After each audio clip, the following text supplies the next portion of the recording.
Durante el confinamiento vemos que casi la mitad de las compras se han realizado por consumidores nuevos o inactivos.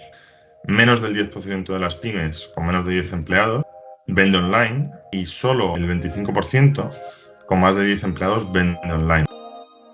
El consumidor evoluciona lógicamente y ha venido incorporando nuevos hábitos, y la pandemia lo que ha hecho ha sido acelerar estos hábitos. Estamos ante un consumidor 100% digital. Más del 67% del total de internautas están comprando online ya. La segunda tendencia sería el consumidor local. Como tercera tendencia, estamos ante un consumidor ultrainformado. Y luego, por último, vemos el consumidor comprometido.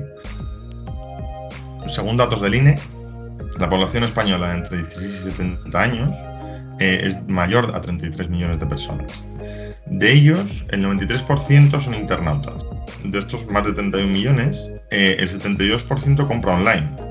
Luego, pasando a las ventajas o beneficios que pueda tener la venta online, hemos enumerado 10. Primero, que quizás sea el más obvio, estamos llegando a un mayor público. O sea, tenemos un número de clientes potenciales mucho mayor. Como segunda ventaja, la mejora de la imagen. El tercer beneficio, ventas 24/7. El punto de conveniencia.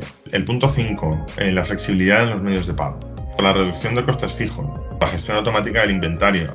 El margen de beneficio. Noveno punto, la escalabilidad. Y luego, como último punto, es muy importante tener en cuenta el conocimiento del cliente. En cuanto a los modelos de venta online, son modelos que ya existían en la venta offline, pero que se han pasado al mundo online. En primer lugar, el B2B, o sea, venta de negocio a negocio. Por ejemplo, Amazon Business. Tenemos esta plataforma que lo que permite es vender directamente productos profesionales. En B2C estamos vendiendo directamente al consumidor final.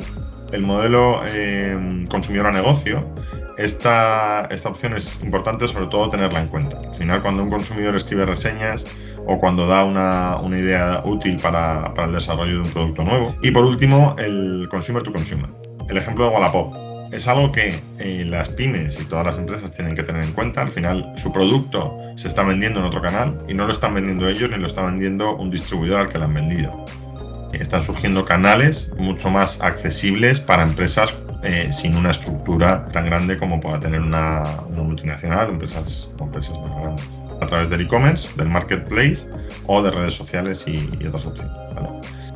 Algunos casos de éxito de pymes españolas que han crecido y venden internacionalmente ahora mismo gracias a online, con un nivel de implicación y de conocimiento del mundo digital mayor o menor en función de la compañía.